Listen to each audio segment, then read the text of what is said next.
नमस्कार दोस्तों, आज हम बात करेंगे भारत की एक ऐसी जाति की जिसे कभी सामाजिक भेदभाव का सामना करना पड़ा था, लेकिन आज यही जाति देश के विभिन्न क्षेत्रों में अग्रणी भूमिका निभा रही है।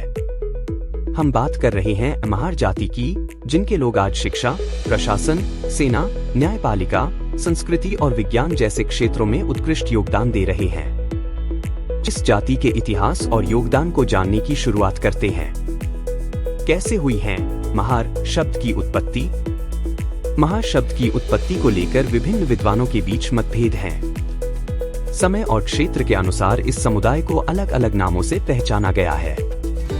ब्रिटिश कालीन दस्तावेजों में महार शब्द प्रचलित था, जबकि 19वीं शताब्दी में इन्हें परवरी कहा गया। एक मान्यता के अनुसार महार शब्द महाराष्ट्र से लिया गया है, जिसका अर्थ होता है महान राष्ट्र के लोग। इस व्युत्पत्ति के आधार पर महार समुदाय को महाराष्ट्र का मूल निवासी माना जाता है। एक अन्य मत के अनुसार यह शब्द महाअरी से बना है, जिसका अर्थ होता है महान शत्रु। इससे यह संकेत मिलता है कि संभवतः महारों ने आर्यों या बाहरी आक्रमणकारियों के विरुद्ध संघर्ष किया हो। एक और व्याख्या के अनुसार महार शब्द मत्रिहर से उत्पन्न हुआ है, जिसका अर्थ है मृत पशुओं को हटाने वाला। यह इनके पारंपरिक कार्य से जुड़ा है, जिसकी वजह से इन्हें अछूत और निम्न सामाजिक श्रेणी में रखा गया। प्राचीन समय में परवरी शब्द भी इनके लिए प्रयुक्त होता था, जो परिवार शब्द से जुड़ा है।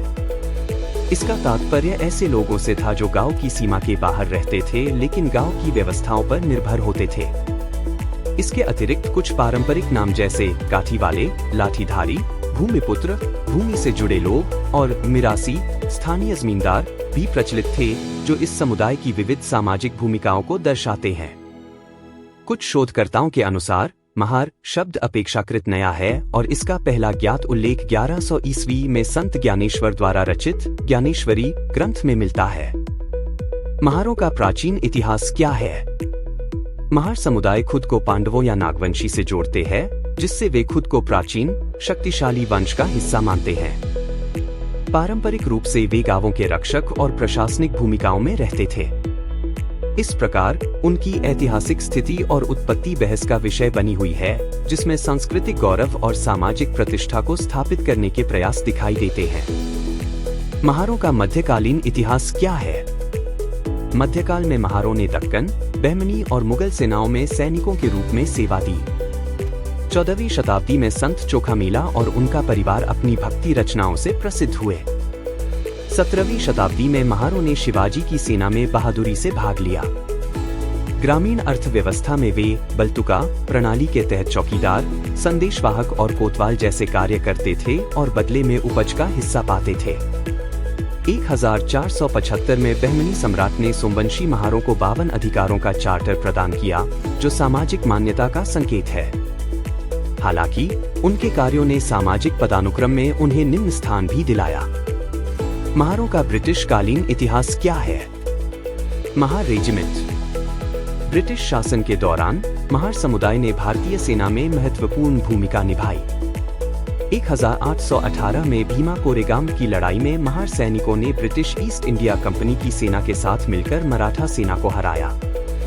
इस संघर्ष में 22 महार सैनिक शहीद हुए और उनकी वीरता को सम्मानित करने के लिए 1851 में कोरेगांव स्तंभ स्थापित किया गया। यह घटना महार समुदाय के लिए सम्मान और संघर्ष का प्रतीक बन गई। ब्रिटिश सेना में बड़ी संख्या में महारों की भर्ती की गई, लेकिन 1857 के बाद मार्शल रेस नीति के तहत उन्हें सेना से बाहर कर दिया गया। हालांकि इससे पहले 1917 में 111वीं महार इन्फेंट्री बनाई गई थी, जो प्रथम विश्व युद्ध के दौरान बर्मा अभियान का हिस्सा रही, लेकिन 1922 में इसे भंग कर दिया गया। 1981 से 1983 तक भारतीय थल सेना प्रमुख रहे जनरल के.वी. कृष्ण राव और 1985 से 1988 तक थल सेना प्रमुख रहे जनरल कृष्णस्वामी सुंदर जी, दोनों ही महार रेजिमेंट से संबंधित थे, जो इस रेजिमेंट की प्रतिष्ठा को दर्शाता है। सामाजिक चेतना और सुधार।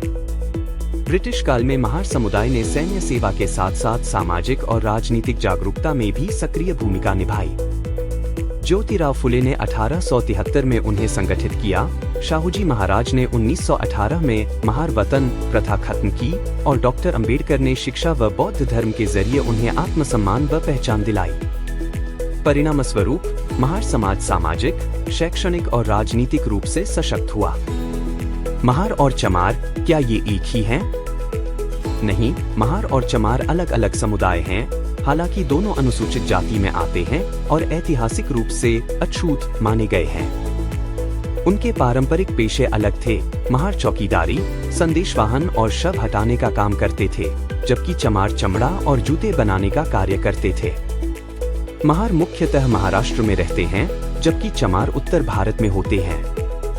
इन समुदायों के बीच भौगोलिक और पेशागत भिन्नताएं हैं, लेकिन दोनों के सामाजिक अनुभव समान हैं। आनुवंशिक अध्ययन। महार जाति किस धर्म को मानते हैं? महार समुदाय पहले हिंदू धर्म और स्थानीय देवी देवताओं की पूजा करते थे, जैसे खंडोबा, मारी अम्मा और शिव। वे वारकरी संप्रदाय से भी जुड़े थे और पंढरपुर तीर्थ यात्रा करते थे। विवाह में कुल देवता और टोटेम का विशेष महत्व था। 1956 में डॉक्टर बाबा साहेब अम्बेडकर के नेतृत्व में सामाजिक भेदभाव और अस्पृश्यता के विरोध में बड़ी संख्या में महारों ने बौद्ध धर्म अपनाया। इससे नव्यान बौद्ध धर्म की शुरुआत हुई और दलित बौद्ध आंदोलन को बल मिला। आज अधिकांश महार बौद्ध हैं, लेकिन कुछ अब भी हिंदू परंपराएं निभाते हैं और कुछ मुस्लिम या ईसाई धर्म में भी हैं। यह धार्मिक विविधता उनके इतिहास और समानता की तलाश को दर्शाती है। महार जाति के कुल और उनके पवित्र टोटेम। महार समुदाय में विभिन्न कुल और उनके टोटेम होते हैं, जिनका विवाह और समाज में महत्वपूर्ण स्थान होता है। प्रमुख कुलों में भगत, गायकवाड़, मोहिते, कदम, सूर्यवंशी, शेतवे, जाधव, तांबे आदि शामिल हैं। हर कुल से जुड़े टोटेम प्राकृतिक प्रतीक होते हैं, जैसे कुल का टोटेम उंबर का पेड़, भगत कुल का टोटेम केकड़ा, सूरजमुखी और कोहला, कदम कुल का टोटेम कदम वृक्ष आदि होते हैं। ये टोटेम न केवल सांस्कृतिक पहचान का प्रतीक होते हैं, बल्कि विवाह संबंधों में भी अहम भूमिका निभाते हैं। एक ही टोटेम वाले कुलों में विवाह वर्जित होता है, जिससे जैविक विविधता और संतुलन बनाए रखा जाता है। महार जाति के सबकास्ट्स और उनके पारंपरिक टोटेम। महार समुदाय में कई उपजातियां होती हैं, जिन्हें ऐतिहासिक रूप से 12 और आदि कहा जाता है, जैसे लाडवंशी, सोमवंशी, अधवंशी, तिलवंशी, बावाने, गोंडवंशी, कड़वंशी और कोसारे। इन उपजातियों के बीच विवाह और सामूहिक भोज वर्जित था। सोमवंशी उपजाति ने खुद को श्रेष्ठ माना और पांडवों से अपना वंश जोड़ा। इसके अलावा समुदाय में बहिर्विवाही कुलों की भी परंपरा थी, जिनके विशेष टोटेम होते थे, जैसे बागड़, भगत, गायकवाड़, जाधव, मोरे, तांबे, झंकारे आदि। समय के साथ पारंपरिक टोटेम की जगह पंचपालवी जैसे संयुक्त देवक ने ले ली है, जो विवाह और समुदाय की पहचान में महत्वपूर्ण भूमिका निभाते हैं। महार जाति के सरनेम्स क्या क्या हैं? महार समुदाय में कई उपनाम यानी सरनेम्स प्रचलित हैं, जो उनके कुल, टोटेम, पेशा और क्षेत्रीय पहचान से जुड़े होते हैं। प्रमुख उपनामों में गायकवाड़, कदम, मोहिते, सूर्यवंशी, भगत, जाधव, शिंदे, पवार, तांबे, सुरे, राउत, राउल, नाले, भोंगले, भालेराव, नागरगोजे, शेलार, माने, लांडगे, धुमाल, राठौड़, बोंगड़े, ढवे और बोर्डे शामिल हैं। इन उपनामों का ऐतिहासिक और सांस्कृतिक महत्व होता है, जैसे सूर्यवंशी राजवंशीय दावे को दर्शाता है और भगत आध्यात्मिक भूमिकाओं से जुड़ा है। ये उपनाम समुदाय के सामाजिक संरचना, विवाह नियमों और एकता को भी प्रभावित करते हैं। महार समुदाय कहाँ रहते हैं, कितने हैं और किस कैटेगरी में आते हैं? महार समुदाय भारत के प्रमुख अनुसूचित जाति समुदायों में से एक है, जिसका मूल केंद्र महाराष्ट्र है, विशेष रूप से विदर्भ, मराठवाड़ा, नागपुर और पुणे जैसे क्षेत्रों में। ऐतिहासिक रूप से ये लोग गांवों के बाहरी हिस्सों में महारवाड़ा में निवास करते थे, लेकिन 20वीं शताब्दी में रोजगार और शिक्षा के अवसरों की तलाश में इन्होंने शहरी क्षेत्रों की ओर प्रवास किया। आज महार समुदाय भारत के लगभग 16 राज्यों और केंद्र शासित प्रदेशों में फैला हुआ है, जिनमें मध्य प्रदेश, छत्तीसगढ़, कर्नाटक, आंध्र प्रदेश, तेलंगाना, गुजरात, गोवा, राजस्थान, हरियाणा, पश्चिम बंगाल, असम, अरुणाचल प्रदेश, दादरा और नगर हवेली तथा दमन और दीव शामिल हैं। पाकिस्तान और बांग्लादेश में भी इनके छोटे समुदाय मिलते हैं, जो उनके ऐतिहासिक प्रवास का प्रमाण है। महार समुदाय की अनुमानित कुल जनसंख्या लगभग 1.5 से 2 करोड़ के बीच है, जिसमें अकेले महाराष्ट्र में लगभग 92.85 लाख लोग हैं। मराठा के बाद महाराष्ट्र में दूसरा सबसे बड़ा समुदाय होने के बावजूद महार समुदाय महाराष्ट्र की राजनीति के ऊपरी स्तरों पर प्रभाव नहीं रखता है। अन्य राज्यों में इनकी संख्या क्रमशः मध्य प्रदेश में 9.25 लाख, छत्तीसगढ़ में 2.75 लाख, कर्नाटक में 74,000, आंध्र प्रदेश और तेलंगाना में 50,000, संयुक्त अनुमान गुजरात में 30,000, उत्तर प्रदेश में 20,000 और उड़ीसा में 15,000 है। धर्म के आधार पर 2011 की जनगणना के अनुसार महार समुदाय में 61.75% बौद्ध, लगभग 50,000, 38.15% हिंदू, लगभग 30,000 और 0.10% सिख, लगभग 8,000 हैं, जिससे कुल जनसंख्या लगभग 80 लाख होती है। यह आंकड़े दर्शाते हैं कि डॉक्टर बाबा साहेब आम्बेडकर के नेतृत्व में हुए बौद्ध धर्मांतरण आंदोलन के बाद अधिकांश महार समुदाय ने बौद्ध धर्म को अपनाया। सामाजिक श्रेणी की दृष्टि से महार समुदाय को ऐतिहासिक रूप से हिंदू जाति व्यवस्था में अछूत माना गया था। स्वतंत्रता के बाद उन्हें भारत सरकार द्वारा अनुसूचित जाति शेड्यूल्ड कास्ट (SC) के रूप में मान्यता मिली। हालांकि 1956 के बाद बौद्ध धर्म अपनाने वाले महारों ने एक नई धार्मिक और सामाजिक पहचान बनाई, लेकिन सरकारी आरक्षण और सामाजिक वर्गीकरण में वे अभी भी अनुसूचित जाति में ही आते हैं। कुछ क्षेत्रीय नीतियों के अंतर्गत ईसाई या अन्य धर्म अपनाने वाले महारों को अन्य पिछड़ा वर्ग (OBC) में भी शामिल किया गया है। दलित समुदाय के आंतरिक पदानुक्रम में महारों की स्थिति चमारों से ऊपर और मंगों से थोड़ी नीचे मानी जाती रही है, जो जातीय जटिलताओं को दर्शाता है। महार समुदाय की जेनेटिक बैकग्राउंड क्या है? तो चलिए अब बात करते हैं महार समुदाय की जेनेटिक बैकग्राउंड की, यानी उनकी वंशानुगत पृष्ठभूमि की। अब देखिए, महारों की जड़ें जो हैं, वो सीधे जुड़ी हैं एंसेस्ट्रल साउथ इंडियन यानी ASI से। इसका मतलब ये कि उनका ताल्लुक हमारे देश के सबसे पुराने देसी और आदिवासी लोगों से है। इनकी जेनेटिक प्रोफाइल में द्रविड़ कनेक्शन भी दिखाई देता है, यानी दक्षिण भारत की प्राचीन सभ्यता से भी रिश्ता है। लेकिन जो इंडो आर्यन या स्टेप्पे वाला DNA है न, वो बहुत ही थोड़ा है, मतलब लगभग ना के बराबर। और क्योंकि ये समुदाय लंबे समय तक अपने ही समूह में शादी करता रहा है, जिसे हम एंडोगैमी कहते हैं, तो इनकी जेनेटिक पहचान काफी यूनिक बन गई है। तो कुल मिलाकर महारों की वंशानुगत कहानी बताती है कि ये लोग भारत की धरती के सबसे पुराने और जड़ों से जुड़े समुदायों में से एक हैं, जिनमें आदिवासी और द्रविड़ परंपराओं का मेल है। महार जाति के प्रसिद्ध हस्तियां कौन कौन हैं? डॉक्टर बाबा साहेब भीमराव अंबेडकर। डॉक्टर भीमराव अंबेडकर ने 2 प्रतिष्ठित विश्वविद्यालयों से अर्थशास्त्र में डॉक्टरेट किया और भारत के संविधान के निर्माता बने। उन्होंने हिंदू धर्म की कुरीतियों से तंग आकर 1956 में बौद्ध धर्म अपनाया। उन्हें मरणोपरांत 1990 में भारत रत्न से सम्मानित किया गया। आजाद भारत के पहले कानून मंत्री भी बने। उनके पास 32 डिग्रियां थीं, जिनके पिता रामजी आम्बेडकर ब्रिटिश भारतीय सेना में सूबेदार थे और अंग्रेजी के ज्ञाता व शिक्षक थे। जस्टिस BR गवई देश के 52वें मुख्य न्यायाधीश और दलित समुदाय से आने वाले दूसरे मुख्य न्यायाधीश। उनके पिता RS गवई एक राजनेता थे। नरेंद्र दामोदर जाधव एक प्रमुख भारतीय अर्थशास्त्री, शिक्षाविद, सार्वजनिक नीति विशेषज्ञ, प्रोफेसर और लेखक हैं, जो अंग्रेजी, मराठी और हिंदी में लेखन करते हैं। वे राज्यसभा के सदस्य रह चुके हैं। नरेंद्र जाधव ने इंडियाना विश्वविद्यालय से अर्थशास्त्र में PhD की डिग्री प्राप्त की और भारतीय रिजर्व बैंक में आर्थिक अनुसंधान के प्रमुख के रूप में कार्य किया। इसके अलावा वे अंतर्राष्ट्रीय मुद्रा कोष IMF और सावित्रीबाई फुले पुणे विश्वविद्यालय के कुलपति भी रह चुके हैं। उन्हें योजना आयोग और राष्ट्रीय सलाहकार परिषद के सदस्य के रूप में भी कार्य करने का अवसर मिला। नरेंद्र जाधव ने 22 पुस्तकों का लेखन और संपादन किया है और उन्होंने 27 प्रमुख सरकारी रिपोर्टों के साथ साथ 100 से अधिक शोध पत्र भी प्रकाशित किए हैं। गोपाल बाबा वालंगकर, जिन्हें गोपाल कृष्ण वालंगकर भी कहा जाता है, भारतीय इतिहास में सामाजिक आर्थिक उत्पीड़न से दलितों को मुक्त करने के लिए संघर्ष करने वाले पहले सक्रिय नेताओं में से एक माने जाते हैं। उन्हें इस आंदोलन का पायनियर माना जाता है।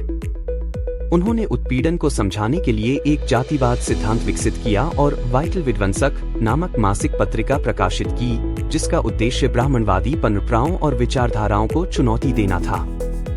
यशवंत भीमराव आम्बेडकर, जिन्हें भैया साहेब आम्बेडकर के नाम से भी जाना जाता है, एक प्रमुख भारतीय सामाजिक और धार्मिक कार्यकर्ता, समाचार पत्र संपादक, राजनीतिज्ञ और आम्बेडकरवादी बौद्ध आंदोलन के सक्रिय कार्यकर्ता थे। उन्होंने 1944 में बाबा साहेब द्वारा स्थापित जनता समाचार पत्र और प्रिंटिंग प्रेस की जिम्मेदारी संभाली। अंतर्राष्ट्रीय स्तर पर भी उन्होंने बौद्ध विचारधारा का प्रचार किया। 1958 में बैंकॉक, थाईलैंड और 1972 में श्रीलंका में आयोजित विश्व बौद्ध सम्मेलनों में भारत का प्रतिनिधित्व किया। प्रकाश अम्बेडकर, डॉक्टर भीमराव आम्बेडकर के पौत्र और यशवंत भीमराव आम्बेडकर के पुत्र हैं। वे एक प्रख्यात वकील, राजनीतिज्ञ और सामाजिक कार्यकर्ता हैं। उन्होंने वंचित बहुजन आघाड़ी (VBA) की स्थापना की, जो वंचित और पिछड़े वर्गों की आवाज उठाने वाला एक राजनीतिक दल है। प्रकाश आम्बेडकर अकोला, महाराष्ट्र से लोकसभा सांसद के रूप में भी कार्य कर चुके हैं। सुखदेव थोराट, एक प्रतिष्ठित भारतीय अर्थशास्त्री, शिक्षाविद और लेखक हैं, जो JNU में प्रोफेसर एमेरिटस हैं और UGC के पूर्व अध्यक्ष रह चुके हैं। वे डॉक्टर आम्बेडकर के विचारों के विशेषज्ञ हैं और सामाजिक न्याय व शिक्षा के क्षेत्र में उनके योगदान के लिए उन्हें पद्मश्री, डॉक्टर आम्बेडकर राष्ट्रीय पुरस्कार सहित कई अन्य सम्मान मिल चुके हैं। रामदास आठवले 2014 में केंद्रीय मंत्री बने और सामाजिक न्याय और अधिकारिता मंत्रालय में मंत्री के रूप में कार्य किया। वे RPI के प्रमुख नेता हैं और महाराष्ट्र से राज्यसभा के सदस्य भी रह चुके हैं। लक्ष्मण सिंह महार एक स्वतंत्रता सेनानी और समाज सुधारक थे, जिन्होंने दलितों के अधिकारों के लिए संघर्ष किया, जातिवाद और अस्पृश्यता के खिलाफ जागरूकता फैलाने में महत्वपूर्ण भूमिका निभाई। बाबूराव बागुल दलित साहित्य के क्रांतिकारी लेखक थे, जिन्होंने यथार्थवादी लेखन से शोषितों की पीड़ा और आत्मसम्मान को उजागर किया। उनकी कृति जबा ऐतिहासिक मानी जाती है। भाऊराव कृष्णाजी गायकवाड़ महाराष्ट्र के एक प्रसिद्ध राजनीतिज्ञ और समाजसेवी थे। महाराष्ट्र की जनता ने उन्हें कर्मवीर की उपाधि दी, जिसका अर्थ है कर्म के राजा। समाज के प्रति उनकी समर्पित सेवाओं के लिए भारत सरकार ने उन्हें पद्मश्री पुरस्कार 1968 से सम्मानित किया। रामचंद्र धोंडिबा भांडारे, प्रख्यात कांग्रेसी नेता, कानूनविद और सामाजिक न्याय के समर्थक थे, बिहार के पूर्व गवर्नर। वामन मेश्राम एक बौद्ध नेता और बामसेफ अध्यक्ष हैं, जो अम्बेडकरवादी विचारधारा, बहुजन अधिकार, आरक्षण और ब्राह्मणवाद विरोध के लिए पूरे भारत में सामाजिक आंदोलन चलाते हैं। राजरत्न आम्बेडकर डॉक्टर भीमराव आम्बेडकर के परपोते और भारतीय बौद्ध समाज के प्रमुख नेता हैं। उन्होंने बौद्ध धर्म के प्रचार प्रसार और समाज में समानता की स्थापना के लिए काम किया। वे भारतीय बौद्ध महासभा के राष्ट्रीय अध्यक्ष और विश्व बौद्ध महासंघ के सचिव हैं। राजरत्न आम्बेडकर ने संयुक्त राज्य अमेरिका में United states commission on international religious freedom के समक्ष नागरिकता संशोधन विधेयक पर भारत सरकार की आलोचना की थी, जिससे उन्होंने अंतर्राष्ट्रीय मंच पर भी अपनी उपस्थिति दर्ज कराई है। चोखा मेला 14वीं शताब्दी के महान संत थे, जो महार जाति से थे। उन्होंने विट्ठल भक्ति और अभंग रचनाओं के माध्यम से जातिगत भेदभाव का विरोध किया। वे वारकरी संप्रदाय से जुड़े थे और सामाजिक समानता के संदेशवाहक बने। पंढरपुर में उनकी समाधि आज भी सम्मानपूर्वक पूजी जाती है। समीर वानखेड़े एक IRS अधिकारी हैं, जिन्होंने narcotics control bureau NCB Mumbai के जोनल डायरेक्टर के रूप में ख्याति प्राप्त की। वे 2021 में आर्यन खान, शाहरुख खान के बेटे, की ड्रग्स केस में गिरफ्तारी के कारण राष्ट्रीय सुर्खियों में आए। समीर वानखेड़े की पत्नी क्रांति रेडकर एक प्रसिद्ध मराठी अभिनेत्री, फिल्म निर्देशक और लेखक हैं। प्रमुख महिलाएं।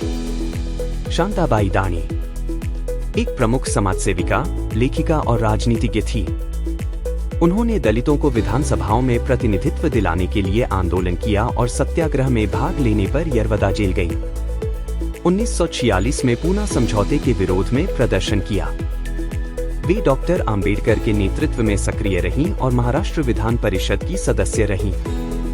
उनकी आत्मकथा रात्र दिन आम्हा साहित्य की एक महत्वपूर्ण कृति मानी जाती है। उन्हें सावित्रीबाई फुले पुरस्कार से सम्मानित किया गया। शांताबाई कांबले एक प्रमुख मराठी लेखिका और सामाजिक कार्यकर्ता थीं, जिन्हें अपनी आत्मकथा माझ्या जन्माची चित्रकथा के लिए जाना जाता है। यह आत्मकथा भारत के एक उपेक्षित समुदाय से आने वाली महिला की पहली आत्मकथा मानी जाती है। यह आत्मकथा पहले 1983 में पूर्वा पत्रिका में प्रकाशित हुई और बाद में 1990 में मुंबई दूरदर्शन पर नजुका नामक टेलीविजन श्रृंखला के रूप में प्रसारित की गई। यह कृति मुंबई विश्वविद्यालय के पाठ्यक्रम में शामिल की गई है और इसे फ्रेंच और अंग्रेजी सहित कई भाषाओं में अनुवादित किया गया है। उर्मिला पवार। उर्मिला पवार की कृतियां मराठी साहित्य की महत्वपूर्ण धरोहर मानी जाती हैं। उनकी आत्मकथा आयदान, अंग्रेजी में the weave of my life, a Dalit women's memoirs, Dalit महिलाओं के संघर्ष और अनुभवों को उजागर करने वाली पहली कृतियों में से एक मानी जाती है। उनकी अन्य प्रसिद्ध कृतियां में कवच और a childhood tale, we also made history शामिल है। उर्मिला पवार ने मराठी साहित्य में मास्टर डिग्री प्राप्त की और सावित्रीबाई फुले पर आधारित लघु कथाओं के संग्रह और नाटक बाय मी सावित्रीबाई की रचना की, जिसमें उन्होंने अभिनय भी किया। उन्हें मातोश्री भीमाबाई आम्बेडकर पुरस्कार 2004 और लक्ष्मीबाई तिलक पुरस्कार, जिसे उन्होंने अस्वीकार किया था, जैसे सम्मान प्राप्त हुए हैं।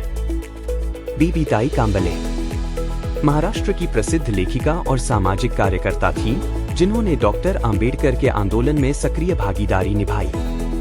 उनकी आत्मकथा जीना नामुचन 1986 मराठी भाषा में लिखी गई और यह किसी भी भारतीय भाषा में दलित महिला की पहली आत्मकथा मानी जाती है।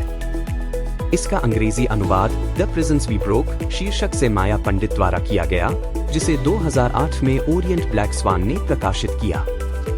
इन हस्तियों ने महार समुदाय और भारतीय समाज में बदलाव लाने में महत्वपूर्ण योगदान दिया है। अगर आपको हमारी वीडियो पसंद आया हो तो लाइक करें, शेयर करें एंड सब्सक्राइब करें।